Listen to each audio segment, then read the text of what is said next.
Oh, good morning. Feel like I'm running behind today on just everything in life. Hey, that is okay. We are both very, very busy. How was how's the Great North? Cold, like it was literally 84 degrees Sunday, and it was 36 this morning. Oof, that's not fun. Like I can feel that, like not to sound like an old lady, but like I can feel it in like my knees. Oof, good And God. just feel creaky over here.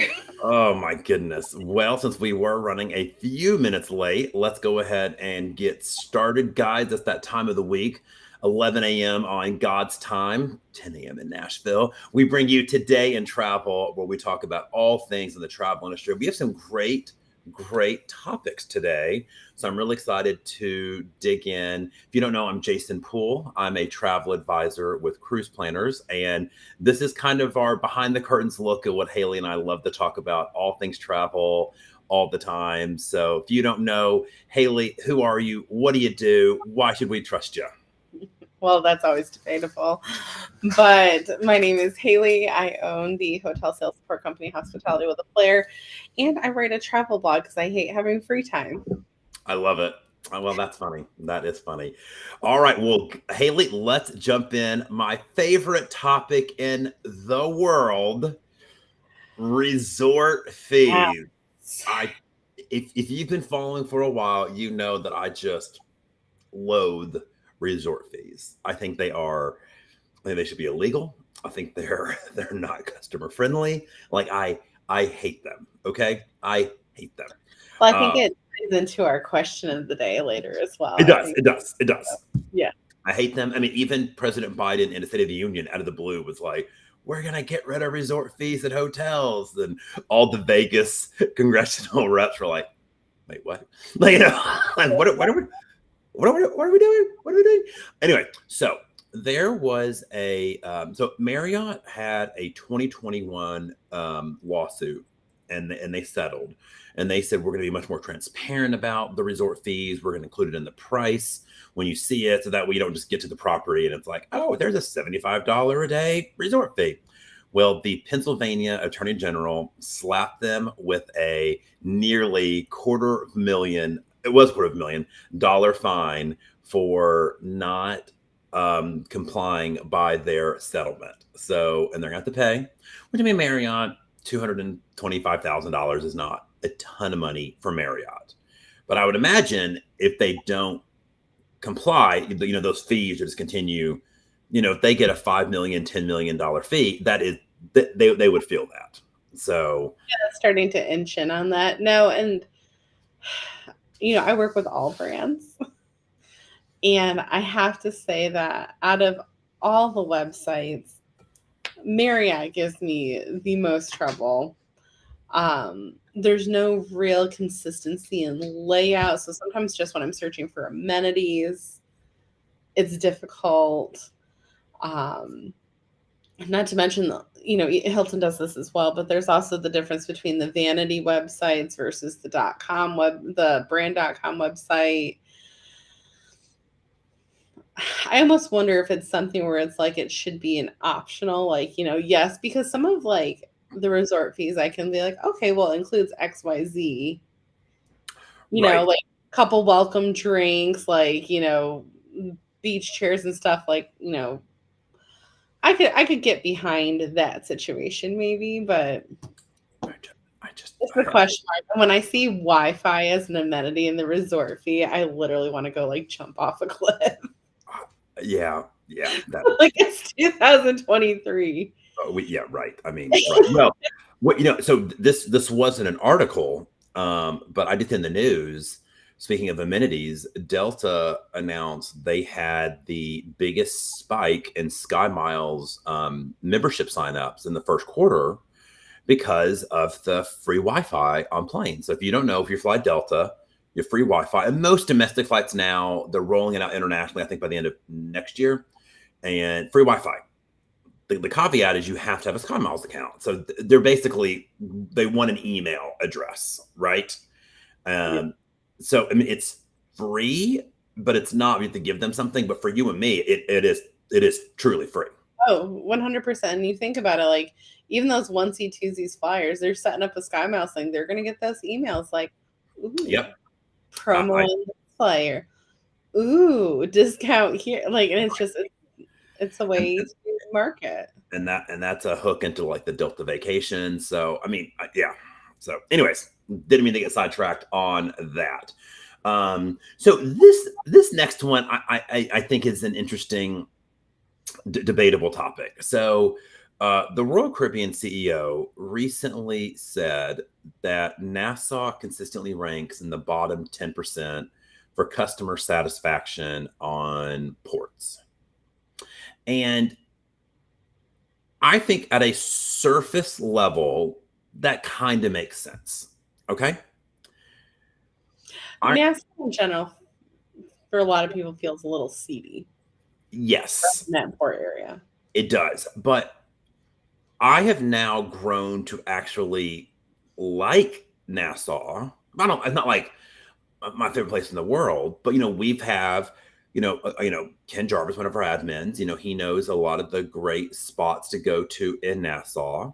The fish fry joint, which was the strongest drink I've had in my entire life. That's an off-camera story. You can have Ken Jarvis tell about me drinking that drink. I was gonna die. I like going to the Tiki Hut. You can go see Byron. And not that you would do it on a cruise port, but I really enjoyed the couple times I stayed at the Grand Hyatt Baha Mar. It's beautiful. Yeah, and You I will go will to the Cove at the Atlantis. the dolphin encounter at Atlantis is one of those, like, I get a little sketch for those because of the way they're treated. But the dolphin encounter at Atlantis is a rehab Hmm. facility, so felt a little better based on my research, but that's a great experience as well. I think so too. So it makes sense why bringing it back around to a couple weeks ago, we talked about how Royal Caribbean is opening up in 2025 the Royal Beach Club in Nassau. So I think again, I mean, I know I talked about how brilliant that was a couple weeks ago, but it just continues to. I think it's just a brilliant strategy It is. because now you're going to get itineraries that are 3 nights, Coco Cay, and then get them to pay for that beach club, and I think that's going to make those. I secretly want to know in the back end how much they had to cut back because, NASA has been very, very vocal about people not spending money there and just doing cruise line stuff and going. So I would love to, just out of curiosity, know what that back end deal looks like. Yeah, I mean, I know it's a partnership, but I don't remember if we had a figure or No, not. But yeah, I'm kind of like, no, I think you're right, and I'm sure they also hate that so many people stay on board those days. And look, and also from a cruise line perspective, staying on board does not really mean. I mean, yes, it is increased revenue because like the spa's open, but typically like specialty dining's not open. The casino cannot be open, shops right? are open. Shops aren't open.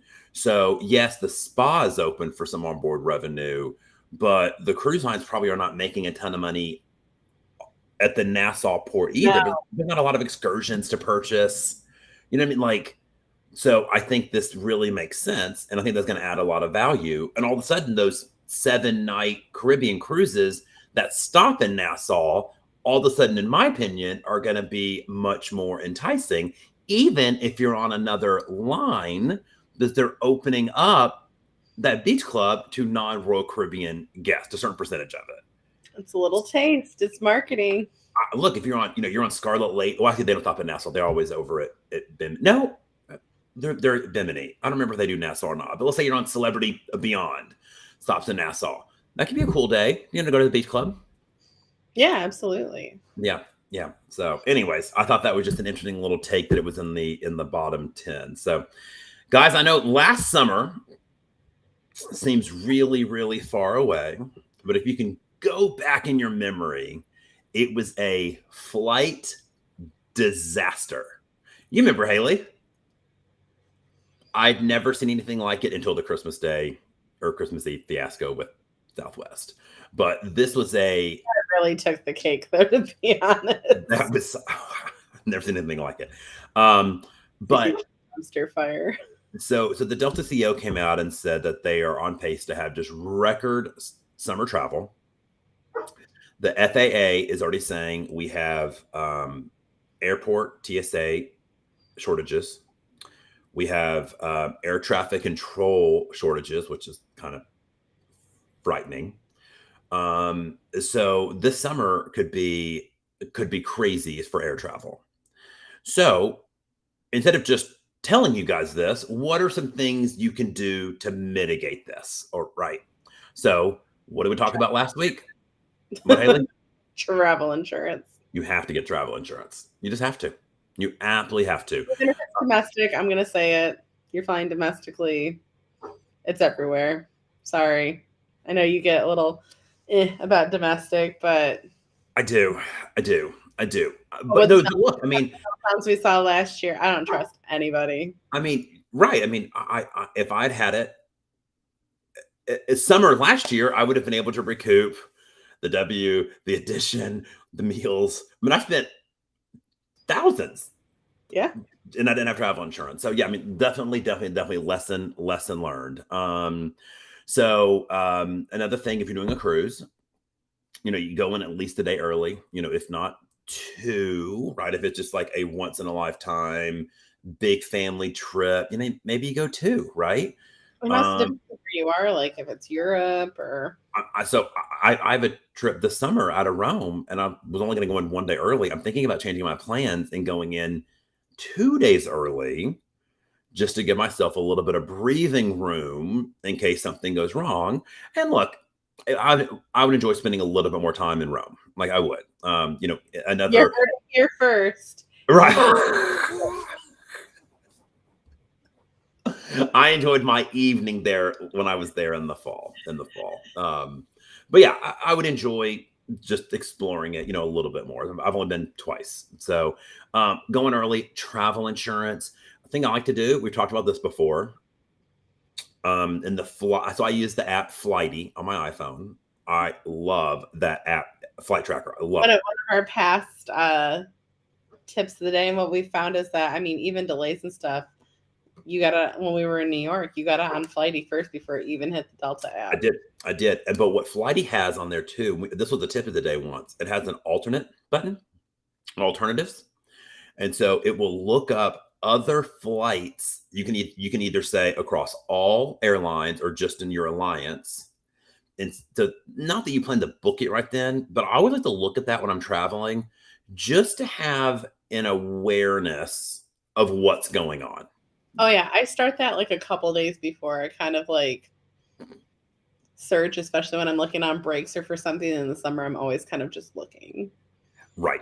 So it's nice to just have an awareness as to what's going on. So hopefully they're just preparing and it won't be as bad as they say it is. So now sticking with the airlines, this is a little possibly controversial. There is a small bipartisan group of legislators in Washington, D.C. that have reintroduced the Protection from Abusive Passengers Act. So right now, if you are unruly, you can get banned from an airline. Okay, you're on United, you beat up a passenger, you can get banned from United. But they don't share that list with the other airlines. I think this needs to be a go. Like, I am so sick and tired of seeing just disrespectful people. I agree. Flight attendants, front desk. Hotels, front desk agents. Like, I'm over it. I'm too.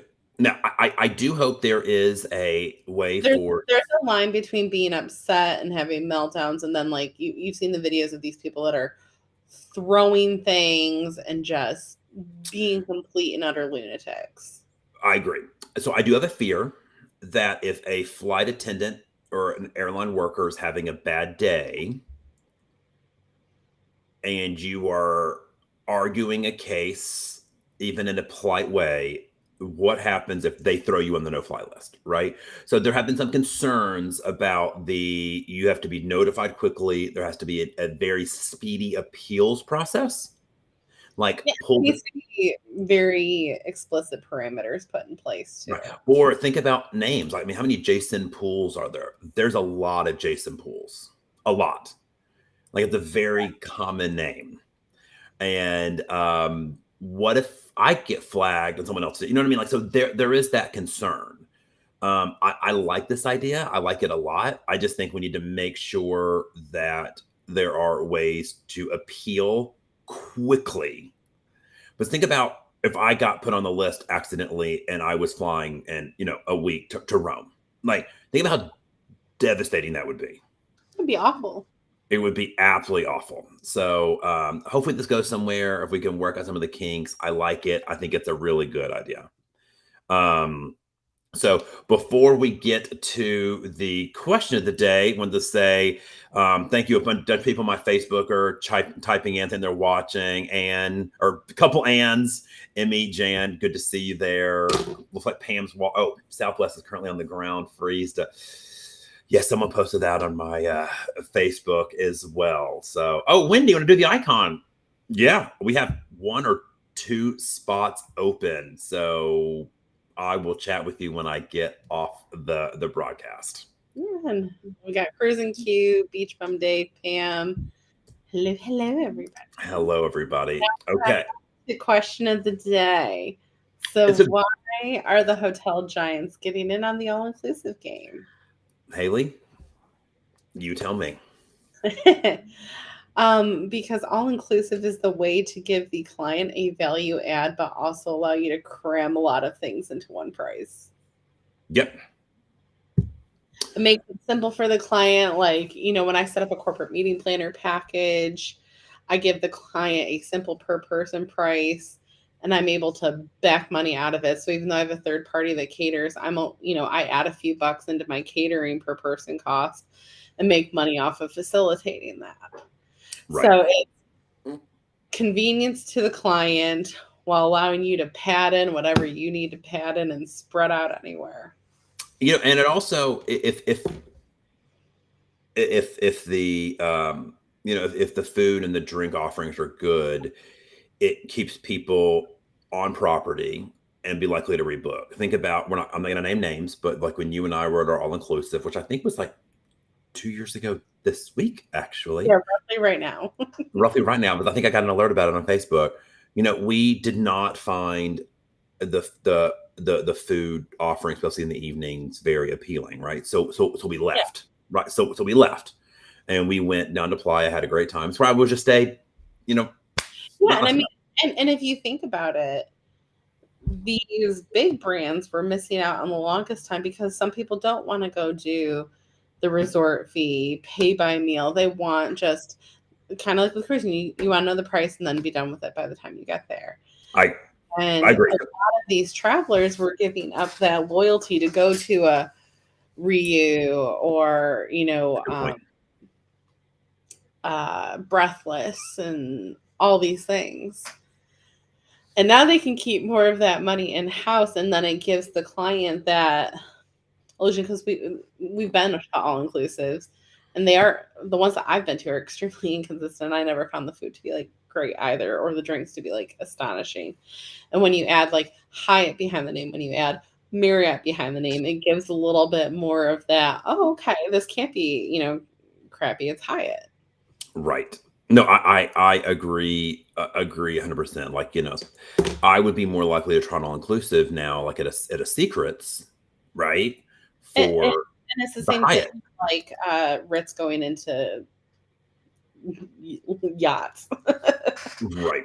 Or Virgin going cruising. Yeah, it's the same thing. It's being able to capture that all around. Nice. So do you think, do you think, so Hyatt recently said they want to just double down on luxury, right? And they were like, we're going to leave the entry level, entry level pricing to our friends. I don't think they named names, but they basically were saying, Hilton, IHG, we'll leave entry pricing to them, right? So Hyatt is really doubling down on it. Marriott seems to be, also getting into this game as well. Do you see the Hiltons of the world and the IHGs of the world getting in this game, or Been in that game for a little okay, bit, not on a big scale. IHG, same thing, but I think they're not going to put the brand force into it that the other two are. okay, What Hilton's doing that's kind of unique is they're now starting to create a brand. The name escapes me. I know we talked about it a couple weeks ago, where these older IHG, Marriott, Hyatt properties that don't want to pay the money for their PIP to keep their flag mm-hmm. and convert, still have to reno, but convert at a lower price to this newer Hilton line. And honestly, I know a lot of people are like, oh, that's not a luxury thing, but it's genius. I agree. From a revenue perspective, it's genius. No, I think this is nice. I've already had, from a travel advisor perspective, I've already had some people do all inclusives for the first time at a secrets property because they're Hyatt people, and they're like, you know what? Why don't we give it a try? Yeah. And so it's interesting though that in that space, and this is a little inside baseball, but and this will kind of lead into our travel tip of the day. For now, Hyatt is still providing us with some great discounted rates on all the secrets property. And so I'm just curious if that, because we get a little discount sometimes on just like a regular hotel, but on all inclusives, we get some pretty aggressive rates on those. And I'm curious if Hyatt's going to kind of stay in that all inclusive like lane, or kind of go back to the how they view hotels. I think it's how much faith they have in their loyalty base. Is that loyalty base really going to be attracted to that product? And I think what it comes down to, because what you need to remember with all-inclusive type of properties, it's a whole different ballgame in the world of sales. You are solely reliant on leisure market. It's not like the Grand Hyatt in Nashville that, yes, there's high leisure, but there's some government business, there's some corporate business, there's national account business, there's social business, Smurf, et cetera, et cetera. Yeah. To keep it afloat. These ones are strictly reliant on social and leisure. That's a good point. Yeah. So, to kind of keep that trail mix of revenue open, they probably are still going to need to rely on opaque rates. Okay. That makes sense. Yeah. Unless your loyalty comes in real strong.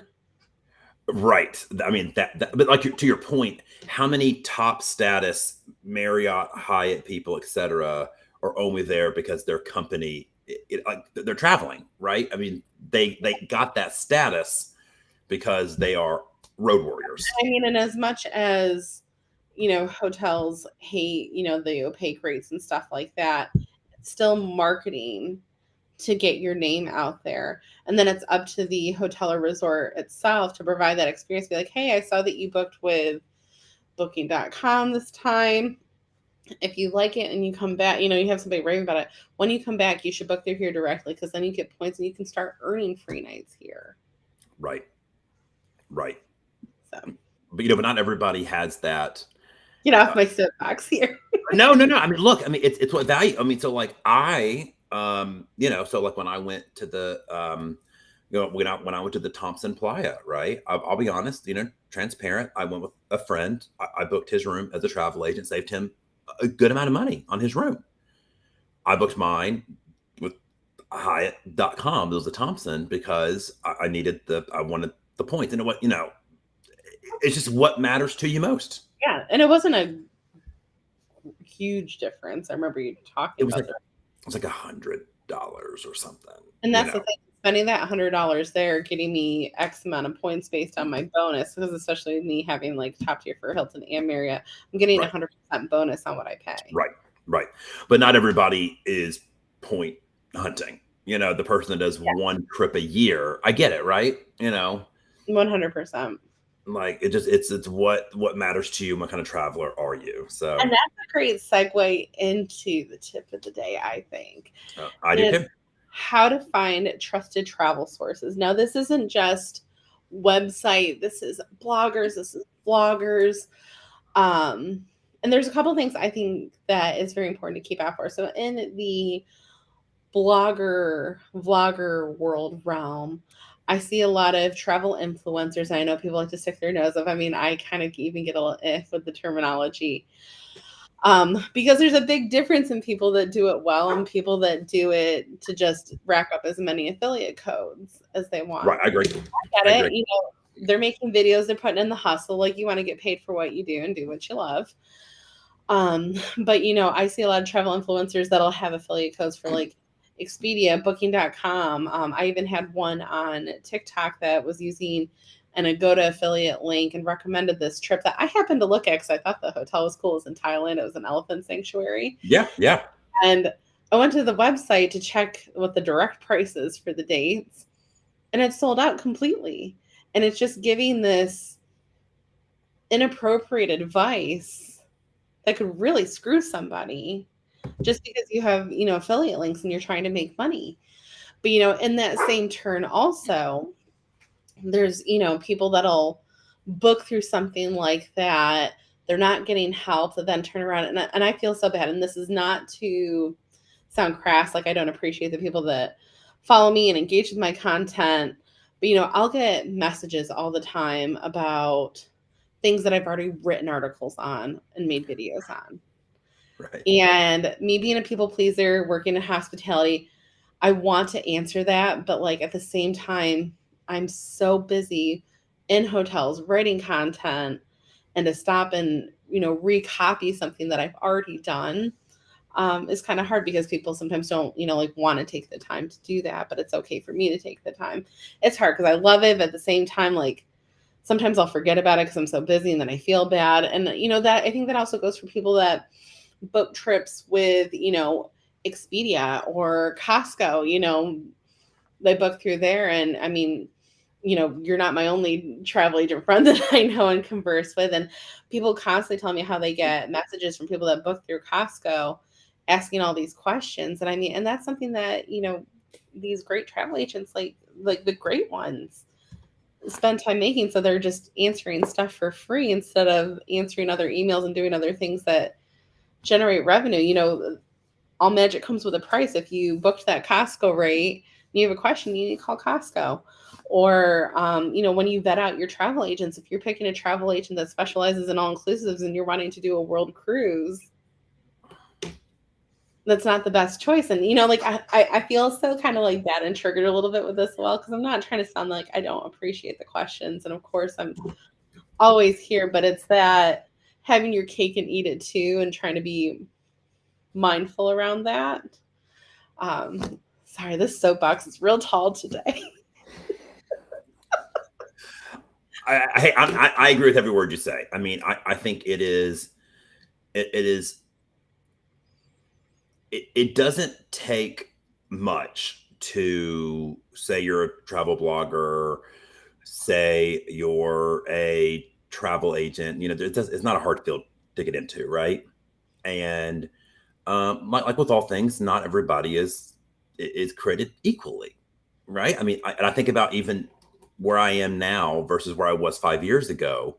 Like, it is crazy how much better I am, right, than I was 5 years ago, right? And honestly, And it's transparency too. If it's somebody that comes to you, they're like, hey, I've been searching all over the internet. I saw your blog post on your Rome guide. I'm a little confused on this.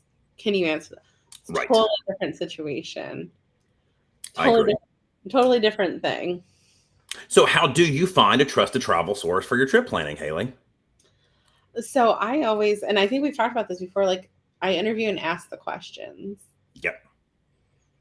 That's what it's like. There's a lot of people, like, especially talking about Rome, and I have a client in Rome that are like, oh, I got some guy on Airbnb experiences to do my Vatican tour.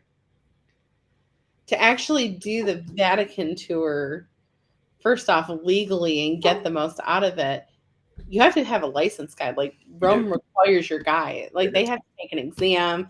It's a license thing. Yep. You know, so it's that, and it's, you know, and it's asking questions, it's vetting the experience. And you know, we've told you before that if you want to save money or things like that, you got to dedicate the time. If you want to find something that's trusted that you feel comfortable with, you need to take the time to do it. Of course, then, you know, if you find a good travel agent, be like, this is what I want, here, take it, you know, and run with it. You know, and there's different situations too. Like, you know, say you picked a travel agent that's not that great and it's before final pay. I believe there's a way you can transfer bookings. Am I right?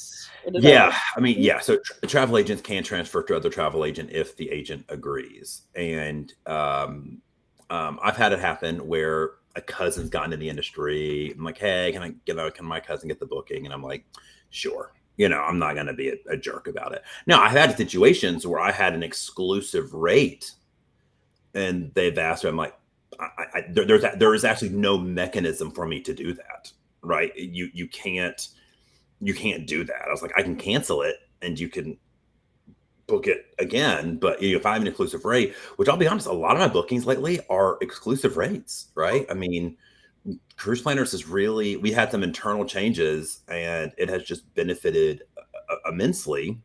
It's inside baseball stuff. I mean, few of my clients are paying like website pricing. You know, sometimes unless it's a sweet last minute, you know, sometimes it is what it is, right? But, you know, Wendy here wants to do Icon. She's not paying what the website's charging.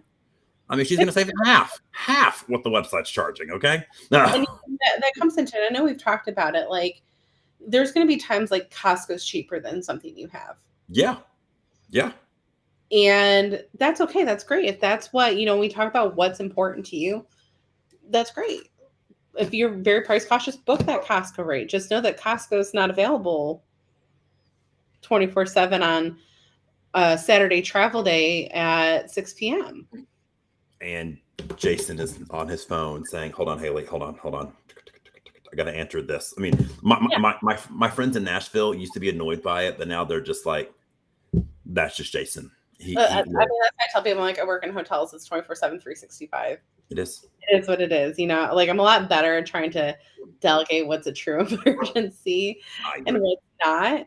But I mean, it's the same thing that comes with travel sources. You know, you see a lot of people that are talking about Asia travel. That's kind of what's in my mind right now, that are finding these hotel deals that I've never been.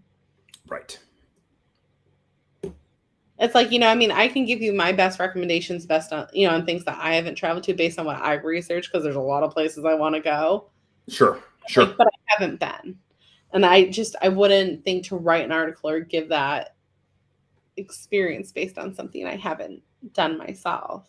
You know, I've done science hacking. I've done that myself and I feel comfortable with that. And, you know, and I always engage in the comments 98% of the time on my post. I should be like, yeah, hey, I actually had a video on that on my YouTube channel. Right. Or, you know, or I'll flat out answer it. So, right. Gosh, I had a high soapbox today. But that was great. No, I thought that was good. Good advice. Well, I believe that is a wrap, guys. Thank you so much for watching. If you're watching the replay on Facebook or Twitter or YouTube, thank you for watching. And Haley, if there's nothing else, we'll get back to work and have a great day, guys. Hope you have a wonderful Tuesday, and hopefully we'll see you out exploring the world together. All right. Bye, guys. Bye, guys.